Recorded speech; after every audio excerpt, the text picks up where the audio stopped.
today. All of the glory belongs to you. All of the glory belongs to you. All of the glory belongs to you. Now unto the Lord we sing, why? You deserve it. You deserve it. You deserve it. You deserve it.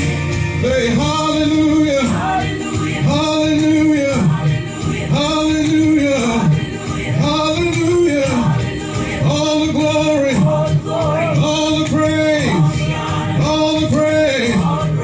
You deserve it. You deserve it.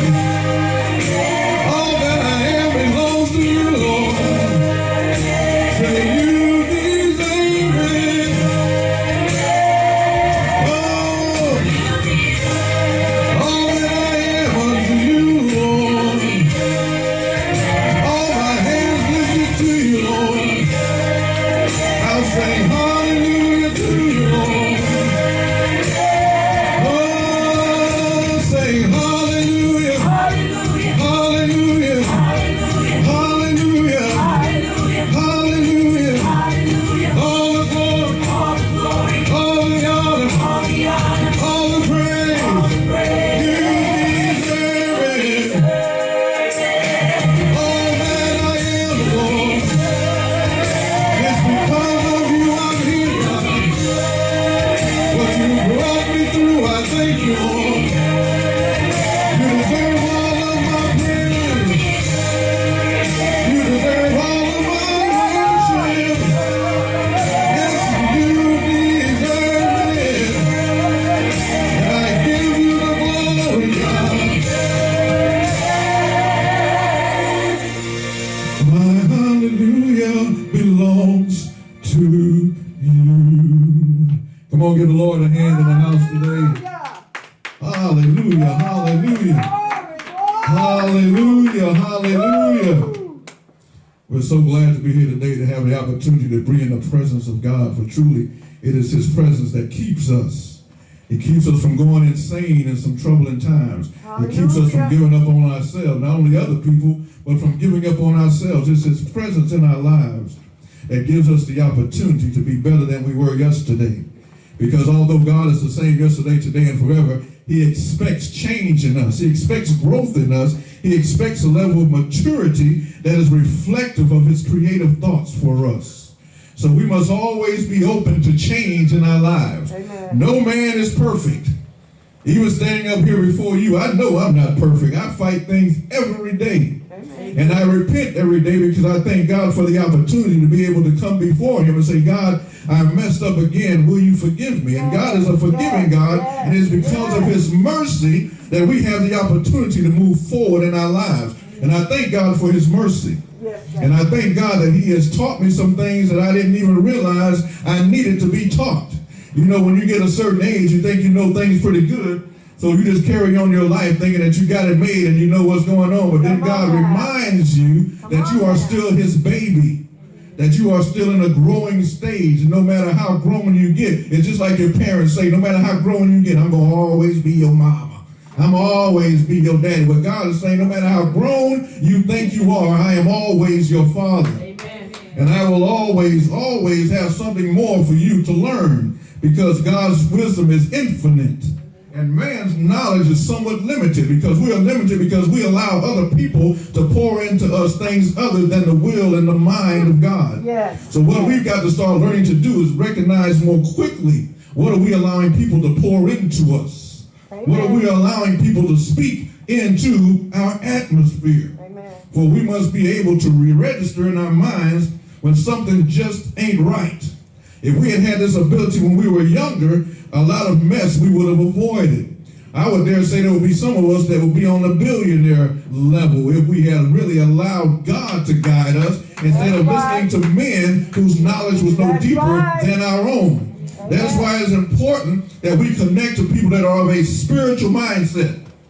Because it is that spiritual mindset that allows us to be open to our spiritual God. And when we close that spiritual God, that allows the enemy to feed our flesh. And we have a lot of people, even in the house of God, that are leaning more to feeding the flesh than feeding the spirit of the man. But it is the spirit of man that connects to a spiritual God that allows us to be the completion of the vision of God here on this earth. And what we're going to be talking about this week as we move forward is kind of a continuation of what we discussed last week as we talked about the woman with the issue of blood and the things she had to go through and how she was bleeding in plain sight. Amen? But this week we're going to be talking a little bit deeper about some lepers in the Old and the New Testament who had to wait a while also, but their waiting was a little bit different because it was a little bit more uncomfortable. Because, see, the woman with the issue of blood, she had opportunity to hide herself because her battles were really inwardly. So she had an opportunity to masquerade on a day-to-day basis. But when we talk about the lepers, you'll see that the lepers, their physical ailment, everyone was able to see. So there was no hiding. And you know, sometimes we think we're hiding things, but some people see anyway the things we're trying to cover up. Because there is something about us that when we're in pain spiritually wise, our body will convulse in a way that shows that we are having some issues. So no matter how hard you try to not reflect what's going on in you, somebody's going to see something. And we see now that as we go into 2 Kings, if you will, turn with me, 2 Kings chapter 7. We're just going to talk briefly about these lepers. 2 Kings chapter 7, and I'm going to begin reading at verse 3, where it says, there were 4 leprous men at the entering in of the gate, and they said one to another, why sit we here until we die? If we say we will enter into the city, then the famine is in the city, and we shall die there. And if we still sit here, we die also. Now therefore come and let us fall into the host of the Syrians. If they save us alive, we shall live, and if they kill us, we shall but die. See, a place of desperation will make you do some things. It'll make you use some fleshly wisdom because your flesh will tell you it's time to give up. Your flesh will have you sitting at the gate for a period of time, accepting those things that God never intended for your life in the first place.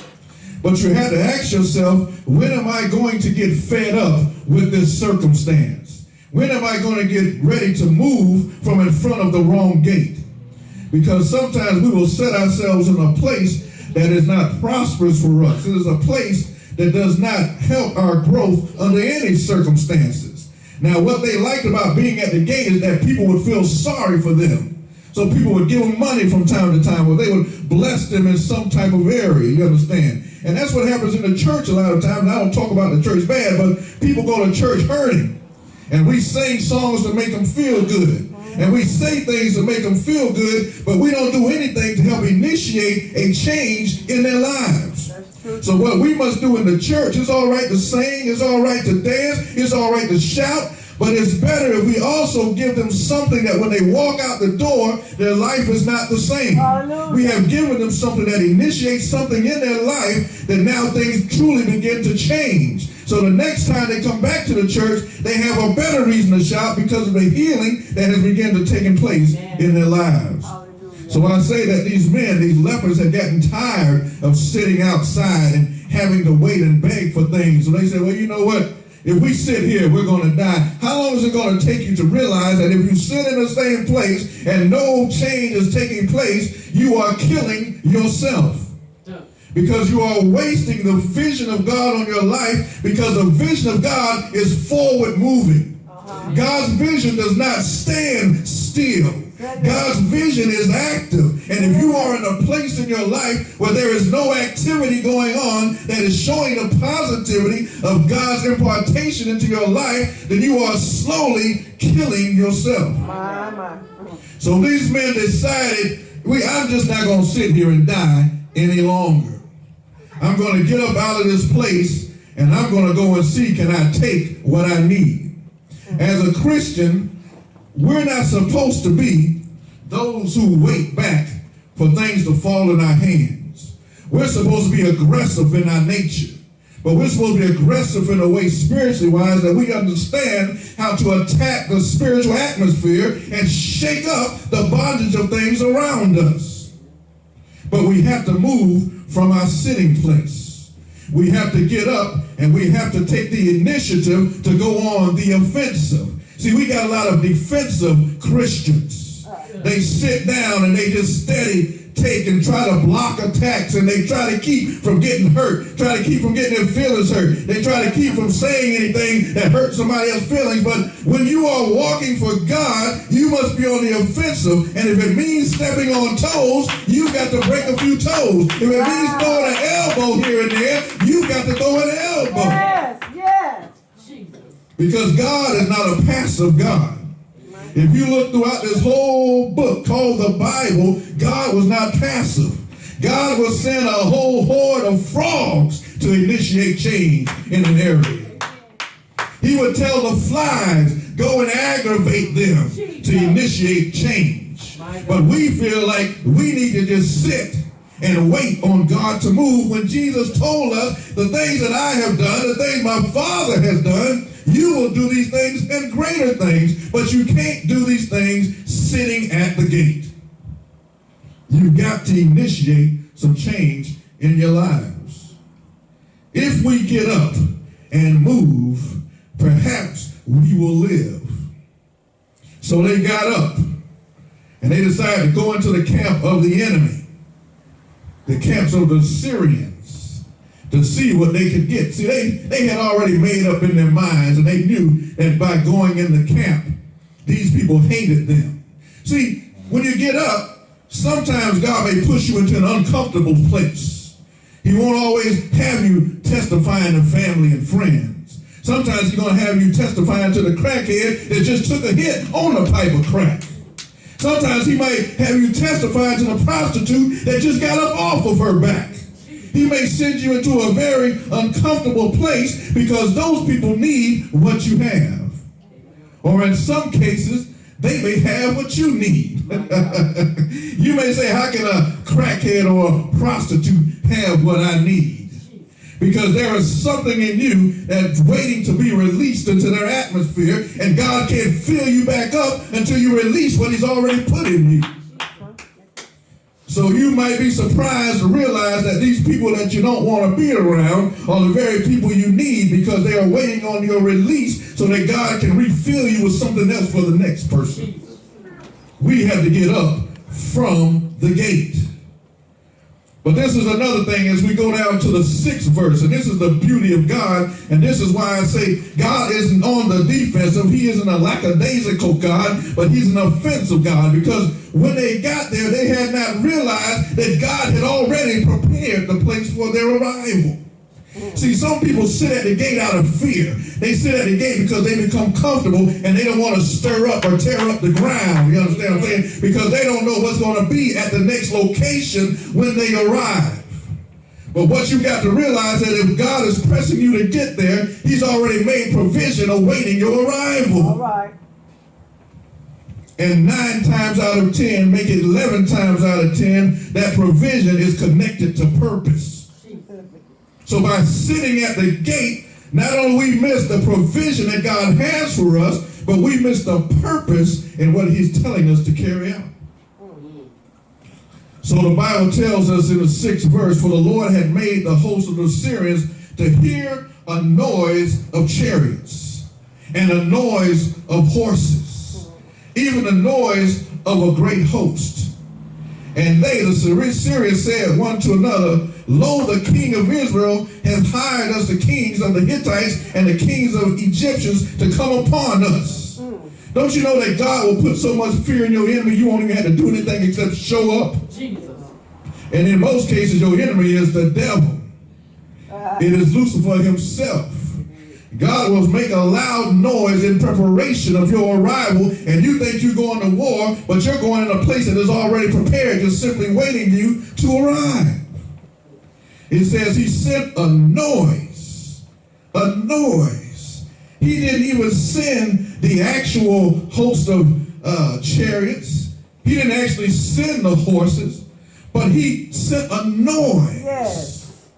And the noise upset the enemy so much, they had to get out of there. That's right. Don't you know that when God is telling you to move, you should just go? Amen. Because he's already sent what you can't see. See, what we don't understand is while we're worried about what's going on in the physical, God has already set us up in the spiritual aspect of things. And when he sets you up in the spiritual aspect of things, everything else has to bow down to what God is doing. And it has to move out of the way in preparation for what you are being sent to do. And it says they rose up, these Syrians rose up, and they left in the tents. They left their tents and their horses. They left everything in the camp. They fled for their lives. You're worried about provision, but don't you know God will send your provision even from your enemy? He will cause your enemy to release your provision out of their hands. And we worried about the light bill. Oh, God. So now these lepers who had finally just gotten tied to this place of undeath. How many times have you been in a situation to where you just thought, this is it? I can't take this more. I can't put up with this more. I'm just through with this situation. But yet still you sat. So you can't profess to God, God, I'm tired, I need change, but sit still. Now just consider if these lepers had continued to sit at the gate. Yes, yes. All the provision that God had already taken care of, awaiting their arrival, would have gone to waste. Yes, yes. The horses would have died because wouldn't have been nobody there to give them water. All the food would have spoiled. That's right. And in fact, I do believe if they hadn't went, somebody else would have come and got what was belonging to them. Yeah. Don't sit at the gate so long that you let somebody else grab hold of what God intended for you. Because he's not going to let his blessing spoil just because you're stubborn. Wow. We've got to get up. And we've got to move forward. And we've got to move forward in an offensive manner. You got to understand that even though these lepers were sick, to even be able to get up and take a chance to go in was an offensive move. You understand? Because back in those days, to be a leper, you were considered completely unclean. Yeah. You were separated. Nobody wanted to be around you. People feared you because of your sickness. If you got too close, there was a possibility you would get killed. But they said, despite all of that, despite of all the things that the enemy is putting in our minds to make us fear, we're going to overcome this fear, and we're going to go out, and we're going to take a chance because we want to live. You have to ask yourself, how badly do you want to live? And I'm going to tell you that settling is not living. Settling is simply being here because God woke you up again. But deciding to live is to wake up because he woke you up, and you wake up with joy. You wake up with expectation that your day is going to be different, and you decide, even if it isn't different, you're going to take action to make sure it becomes different. Amen. That's what the life of the Christian should be. The followers of Christ. I call them the sitters of Christ sometimes, because all they do is go to church, sit down, and go back home and sit down some more. They're the sitters of Christ. But we've got to be those who take full opportunity of what God is allowing us to do and who he truly wants us to be, and to be bold in moving forward to become the vision of God. See, some of us aren't allowing ourselves to become the vision of God because we are not putting ourselves in the position for his release for that moment. So we sit back and we wait and we hope that somebody will give us a boost or pick us up when God has already created you with everything you need to fulfill the vision he created for you. We've got to understand that it's not just enough to go to college, get your degree, and then go home and watch TV. Wow. You got to take that degree and you got to put that thing into action. You got to work that degree. It doesn't do you any good. It doesn't do you any good to get it if you're not going to use it. Amen. So why are we getting salvation? Why are we allowing God to connect us to all this power, but we won't do nothing with it? Jesus. We got to get up off our butts, physically and spiritually wise, Yes, sir. and do what God has empowered us to do. And what I've come to realize very quickly is everybody is not going to connect to God's vision for your life. Okay. Amen. But if they don't connect to it, they weren't supposed to. Wow. God only had them with you most likely for a season at time. My God. You know. Tell you what, my wife messing with me. So God only had some people connected for a season. You understand what I'm saying? But what we had to be able to recognize is who's with us and who's against us. You know, we had to be able to recognize what was the purpose of that situation. What did God say? What was God's will? Where was God taking this thing? Because see, even the lepers did not understand that later on how much this would benefit the Israelites. You understand? There are things that we're going to do, and this is why we must realize that it's not about us. There are things that we're going to do that are going to affect other people that we will never see.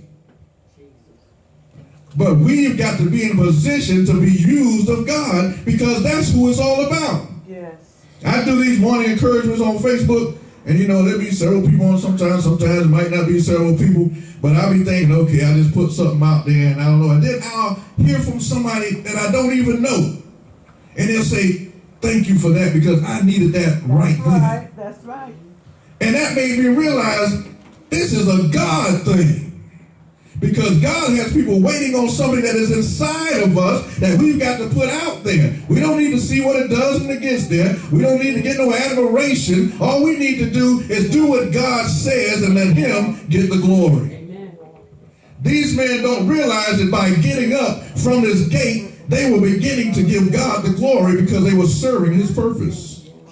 They began to walk in their purpose without even knowing what they were doing. But see, we have an advantage because we have a Savior that said, I've got to leave you now, but I'm going to send a comforter. And that comforter is going to open your wisdom to all things concerning things. And the main thing he opens your wisdom and mind to is, why are you here? What does God have for you to do? What is the power that God has connected to you for your purpose? So we are at such an advantage in today's times, but we don't take advantage of what God has released for us. We've got to stop sitting at the gate in the churches. Get up and go forth. It's time to go forth. I can tell you now about victorious living. If we don't get up and go forth, it's going to be just like it was before. We will not accomplish anything. We won't grow. People won't get saved. People won't get delivered. The crackheads won't come in. The sick won't come in. It'll be just 2 or 3 of us in here looking at each other. But we're not going to sit at the gate. We're going to get up and go forth. Amen. Yes, God. Because there is a purpose, and God's purpose will be served. Not a sword was used. Not a bow and arrow was shot. All they had to do was go in and claim what God had already cleared out. Jesus. All we've got to do is get up and go in and claim what God has already cleared. Yes. Jesus. And people have to realize we put it to the church, but it's in our homes, it's on our jobs, it's when we go in the grocery stores, it's our businesses. God is clearing stuff out if we'll get up and we'll go on the offensive and do exactly what he says do. Then it allows him truly to release the fullness of the moment that he had prepared.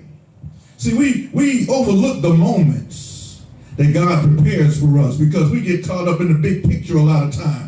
And a lot of times the big picture will cause us to go into a place of fear or place in worry, because you'll see, I don't see how that's ever going to change. I don't see how this is ever going to affect anything in my life. And God is saying to us, well, that's why my thoughts are higher than your thoughts, because my eyes see further than your eyes can see. Because the thing you're concentrating on in my future, I've already fixed that and prepared it and made it better and moved you beyond it. But because you're staring at it instead of my destination, you stuck where you are. That's why it's important that when we get up, we move forward to what God has for us. Yes.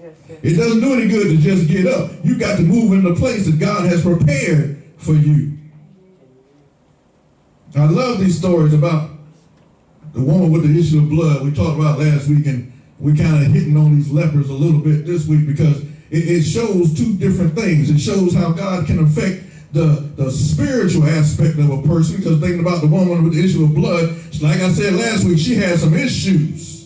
Don't think just because she was able to get up every day and continue on her things and continue going to the doctor that she didn't have some deep-rooted issues inside of her that she was dealing with. People laughing at her. People keeping her away from them. Deep-rooted issues. Spiritual battles. Will I ever be healed? Will anything ever change in my life? But these battles, she battled secretly. Because while other people were looking at the outward things of her dealing with the doctors and going through the weakness of blood loss and all these things, in her heart, in her spirit, she had to deal with the things, will this ever change for me? Is this my place of destiny? Is this where I'm going to die? And then you see the leper saying the same thing, but physically wise, is this where we're going to die here at this gate? Yeah. So we see both of these two people, these different people, taking an initiative, taking the offensive to make a change in their lives. Now I tell you, the woman with the issue of blood, she had a great advantage because a man named Jesus had showed up on the scene. So when Jesus showed up the scene, he kind of opened up things spiritually wise, something that they had never seen before. So she considered the fact that she wasn't really looking unto death. She didn't think they were going to kill her. But see, the lepers felt like if they moved, they might just die. What we've got to do is overcome, because although we don't usually worry about people killing us physically, we have to worry about people trying to kill us spiritually wise, putting their foot on our necks to keep us from growing and going forward. You understand what I'm saying? Keeping our hands on our belt and pulling us back when we're trying to elevate spiritually wise, because we're tired of being in the same place. We're tired of being drugged in the mud and not making any elevation in our life. Every time we wake up, we're wiping dirt and mud out of our eyes because we haven't gotten any further than yesterday. But what we've got to do is we've got to get up with a spiritual mindset each and every day, that this day, this moment, I am going to make sure I dedicate it to God, because when I dedicate it to God, it obligates him to make sure the doors I need open will open. And that it obligates him to make sure the wisdom I need for this moment, he's going to dispense that wisdom in me. It makes sure that even when I get weak, he stands on his word and says, I will be strong in your moment of weakness. Thank you, Lord. See, these lepers, this woman here, they didn't realize that in their moment of weakness, God has stood up on the inside of them to push them a little bit further. All we got to do is stand up. You don't always have to be the strongest. You don't always have to be the smartest. But you do have to make an effort to stand up. Yes, God. Hallelujah. Because when you make an effort to stand up, then that obligation of God truly kicks in. Because once you stand up in his name, he cannot let you fall. See, we fall when we stand up, but then we get back into our own will. We get back into our own thinking, and we get off of track of where God is trying to take us. Then we get pulled back. You know, the Bible says no man is tempted of God, but he's tempted of himself by his own lust. Well, see, some of us lust after our own failure because we've gotten so used to things not working out in our lives. It's become a comfortable place for us. We've gotten so used to other people telling us what to do or preventing us from doing what we're supposed to do, that those are our comfortable places, whether we admit it or not. And I have to tell you, if you've repeated it more than twice, it's your comfortable place. So we have to break up these comfortable places in our lives. And we have to shift the position of God, because see, God will make it uncomfortable for you. See, that's why he makes it uncomfortable for you, because when you get comfortable, you get a bed sores on your body, spiritually wise, because you refuse to shift when God says shift. And one thing I learned in a nursing home, people that can't take care of themselves, that are bedridden, you have to shift them a little bit, or they'll get bed sores or get other things wrong with them. So we'll go in like every 2 hours and do a shift. Some of y'all been sitting on your butts for 24 hours and wondering why you're sore, wondering why there's an infection spiritually in your life. It's because you haven't allowed God to shift you. Jesus. We've got to get up from the gate. and allow God to shift things for us so that now the healing begins in our lives. Not only in our lives, but people connected to us. Don't you realize that when you get stagnated, you're also stagnating the person connected to you? That's why it's so important we know who we are in this thing. We recognize what God wants us to do. We recognize where God is trying to take us, when he's trying to shift us, when he's trying to get us to move away from the gate. Because what we're doing is we're not only opening the door for ourselves, but a lot of times we're opening an inheritance to those connected behind us. Because now they can look at us as an example, a testimony of what a shift will do in your life. I'm tired of having people that know me, they know all the bad stuff, what that can do in my life. I'm ready for people to see some of this good stuff of God's release in my life. Amen. The goodness of God. These lepers received the goodness of God. Yes. And quite honestly, they were just a message to another people.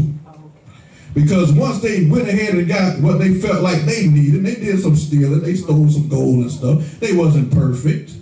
But once they did what they did, then they carried the message a little bit further, and it truly opened the door for the people of God. What we have to do is we've got to recognize that when we accept our shift, when we accept that it's time to move, it's time to get up, we are now doing some things that are preparing tomorrow for someone else as well as us. You've got to understand that sitting still, those bed sores spiritually in life will cause you to develop the need for crutches. And see, once you get used to a crutch, you hinder the progress of healing in your life. And a lot of people in the church are depending on their crutches more so than they're depending upon God. Yes. I wish I could just kick the crutch from some of them. Oh, God. They might fall, but I'll help them up. Amen. Because the crutches prevent us from truly walking in the fulfilling of God's purpose on our lives.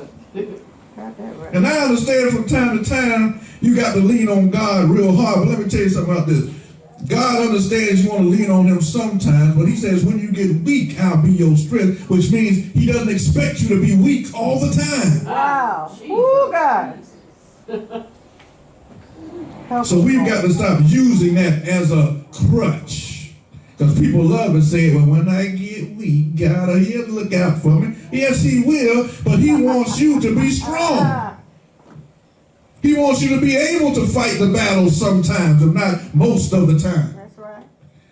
He understands your tears, but he gets tired of seeing you cry every night. He wants you to be strong about something. He's tired of seeing the devil kick your butt when he's giving you the power to kick the devil's butt. That's right. Absolutely. He's getting tired of us missing the mark of our calling of the Most High when he's made it so plain for us, but our own stubbornness will not allow us to move out away from the gate. We've got to break through the stubbornness. We've got to break through the fears. We've got to break through people like with the crab mentality trying to hold us in their promise and reach out into our own thing that God has prepared for us. Yes, God. People need to stop worrying about what God is doing for us. They need to worry about their own thing because he's created something for each and every person. Lord. I don't need to be jealous of you. I don't need to be worried about, are you going to speak better than me, sing better than me, pray better than me? All I need to do is do what God created for me to do. What they call it, stay in my lane. Amen. And leave your lane alone. Yes. You know what happens to a truck driver when you get out your lane and the police see you? You get a big fat ticket. Amen. You get in trouble for getting out of your lane. So I strive hard to stay in my lane on the highway. Amen. Well, spiritually wise, you've got to stay in your lane. Because God has made your lane big enough that it receives all the promises along the way. It receives all the blessings along the way. Everything you need is in your lane, and people are missing their blessings because they're in somebody else's lane. You got that right. Yes, Lord. Ooh, Jesus. So when you get up from the gate, make sure you're in your lane. doing what God has called you to do, in a place where God has placed you. He'll get you up, he'll get you there, and he'll release to you everything that he has just for you. See that stuff? That stuff in that camp of the Syrians had gathered all that stuff and didn't realize they was gathering it for somebody else. Mm-hmm. And we must understand that the enemy has tricked a lot of us. The enemy has tricked us, and he thinks he has our stuff, and he thinks he's going to keep our stuff, but all it is, he just got it until we get there to get it back. Hey. Yeah. We just got to get our butt up away from the gate and go get it. You can't be afraid to go in the enemy's camp to get your stuff back, because we're the ones that let it go in the first place. We've got to have the leper mentality. I'm not going to sit in this place and die. Come on now. I'm not going to sit in this place and let this disease take me over and kill me. I'm not going to let the people pass by this gate telling me that this is where I'm going to die. I'm going to reject their words. I will not receive someone else's opinion of me when God has already told me who I am and what he has for me. Yes, God. We've got to decide that this is not where we are going to die. But we are going to get up and we are going to live. And we're going to accomplish everything that God placed for us here on this earth. We've got to have that leper mentality. Yes. And when you have a leper mentality, realize that you're going to be out in the open because you're going to do some crazy stuff sometimes. Because I realize God telling me to do some stuff that when I think about it, if I was in the world and I saw somebody else doing it, I would think they was a fool. But I'm sure people would have told those lepers, don't be going in that city. You're a fool to go in the city. They're going to kill you when you get in that city. Yeah. What is you going there for? You might as well die where you at. Why are you going there to die? Just die here. It'll be less painful for you. Don't let nobody talk you out of the promise of God for your life. Hallelujah. Just because they can't come into agreement with what you're doing. Or they can't connect to the vision that God has for you. Yeah. Maybe they weren't supposed to see it because they would have tried to block you away from it. We've got to get up from the gate. We're on this earth to loose the sinners from their sin. We're on this earth to set the captive free, to reach all parts of the world, to build inheritance for our children's children, to grow the kingdom of God in a way that man is jealous of what we have. We don't have to be jealous of the houses of men or the cars of men or the bank accounts of men. The children of God are supposed to be ones that jealous people are jealous of. Amen. But because we continue to sit at the gate, we have to envy the blessings of others. Well, it's time for others to start envying our blessings. Yes, God. It's time for us to get up from the gate and to recognize that what is for us, God has already set in place. All we've got to do is enter in. It's time to get up and enter in. Amen. And then you'll be like that woman with the issue of blood that pressed her way through the crowd and made it to Jesus. And as soon as she touched him, the release was upon her life. See, getting up from that gate and pressing on, it allows the release of God in your life. It allows that virtue to be released from the heavens and to come down and to take over your environment and your atmosphere and for you to receive all that God has for you. So I have to ask you today, are you ready to get up from the gate? Are you ready to take the offensive and move forward no matter what anybody says, no matter what the enemy places in front of you, no matter what's happened to people before, no matter what's happened in circumstances before? Are you ready to get up from the gate and trust what God is pressing you to do? Are you ready? Because if God is pressing you to do something and you do it, it won't come out like you thought it was. It's going to always come out better. Because God does not send you in a place that's going to make it worse than the place you left. That's not what God does to his children. He sets us up for victory. That's why we call victorious living, because we may not be all the way in that place, but God is pressing us towards it. Amen. That's why we had to get up and go. Amen. Amen. Because it was time to get up and go into the place where God had for us to be able to release certain things on us to receive everything that he created for our lane. Yes. So my word to you today, my brothers and sisters, is get up from the gate and press forward so that you can receive all that God has prepared for you. Not only physically wise, but spiritually wise. Because remember, those things in heaven that we're receiving from God prepares us for the physical release. But get up. Get up. Get away from the gate. Yes. And go into the camp and get what God has for you. Amen? Amen. Hallelujah. Come on, bless the Lord. In the house of God. Oh, Lord, in the house of God. Hallelujah. To God be the glory.